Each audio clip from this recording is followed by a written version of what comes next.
సిరా MLA MS రాజు గారిని మాట్లాడాల్సిందిగా విజ్ఞప్తి చేస్తా ఉన్నాం.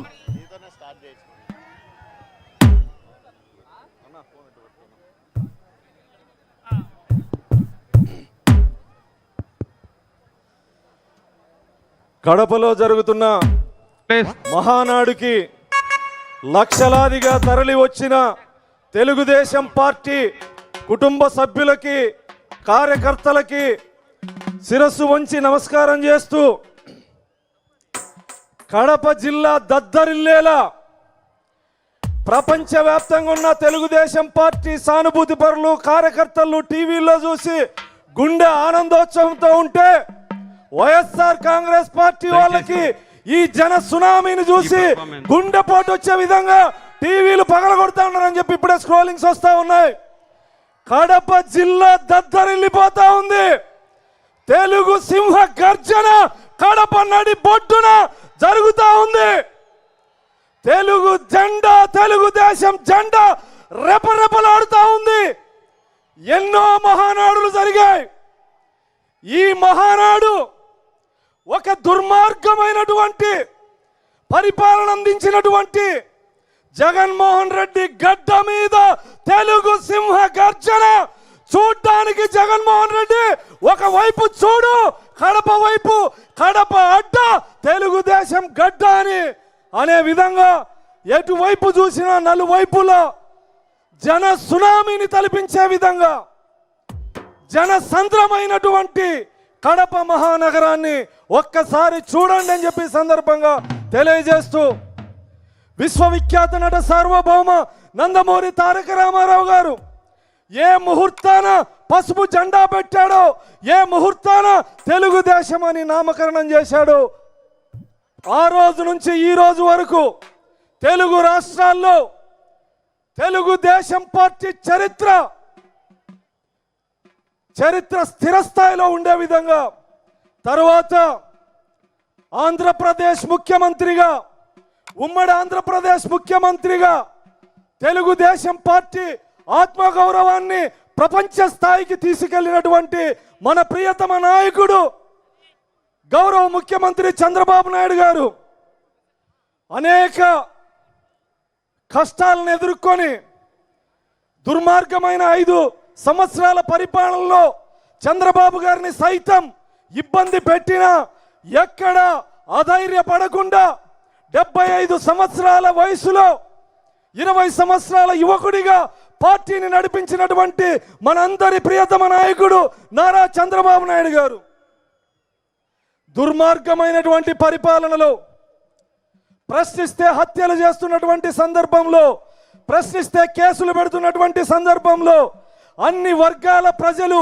ఇబ్బంది పడుతున్న పరిస్థితుల్లో ఈ రాష్ట్ర ప్రజలకు అండగా ఉండాలనే ఉద్దేశంతో బాధింపబడిన ప్రతి ఒక్కరికి ధైర్యాన్ని, భరోసాని ఇవ్వాలనే లక్ష్యంతో యువగలం పాదయాత్రని కుప్పం నుంచి ప్రారంభించిన రోజు నుంచి ఒకవైపు పోలీసులు, మరొక వైపు వైసీపీ రౌడీలు చిత్తూరు ఉమ్మడి జిల్లాలో 45 రోజుల పాదయాత్రలో అనేక రకాలుగా ఇబ్బందులు పెట్టినా ఎక్కడా అధైర్యపడకుండా, ఎక్కడా భయపడకుండా ఏ లక్ష్యం కోసం కుప్పంలో తొలి అడుగు పడిందో యువగల ముగింపు వరకు పాదయాత్రను కొనసాగించిన ఉద్యమ స్ఫూర్తి ప్రదాత నారా లోకేష్ గారికి, అదేవిధంగా వేదిక పైన ఉన్నటువంటి తెలుగుదేశం పార్టీ అతిరథ మహారథులందరికీ నమస్కారాలు తెలియజేస్తూ, పులివెందుల్లో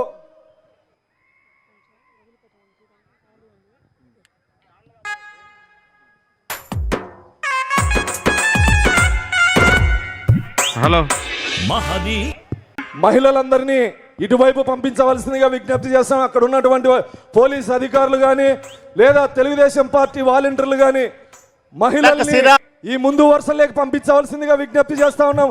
వెనకల అటువైపు ఉన్న వాళ్ళందరూ ముందుకు రావాల్సిందిగా విజ్ఞప్తి చేస్తా ఉన్నాం. ఎంఎస్ రాజన్న, మహిళల్ని ముందుకు పంపించాలి. ఎంఎస్ రాజన్న ఒక 5 minutes ఇవ్వండి అన్న టైం, మళ్ళీ గ్యాప్ తీసుకోవచ్చు. Ready, start. మహనీయుడు జన్మించెను ఆనాడు, అది మహానాడుగా మారెను ఈనాడు. మహనీయుడు జన్మించెను ఆనాడు, అది మహానాడుగా మారెను ఈనాడు. ప్రజల కొరకు ఎగరేసెను అన్న పసుపు జెండా, అది ఎగురుతుంది ఎప్పటికీ ఎదురే లేకుండా. 40లో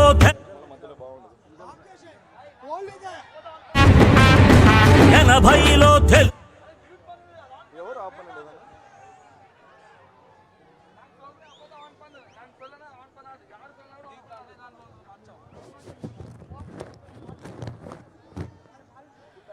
రోడ్డు మీద ఉన్నటువంటి వాలంటీర్లందరూ జనం రోడ్డు వైపున వస్తున్న వాళ్ళందరినీ స్టేజ్ దగ్గరికి పంపించాలి. అక్కడ ఉన్నటువంటి కుర్చీల్లో కూర్చోమని చెప్పాలి.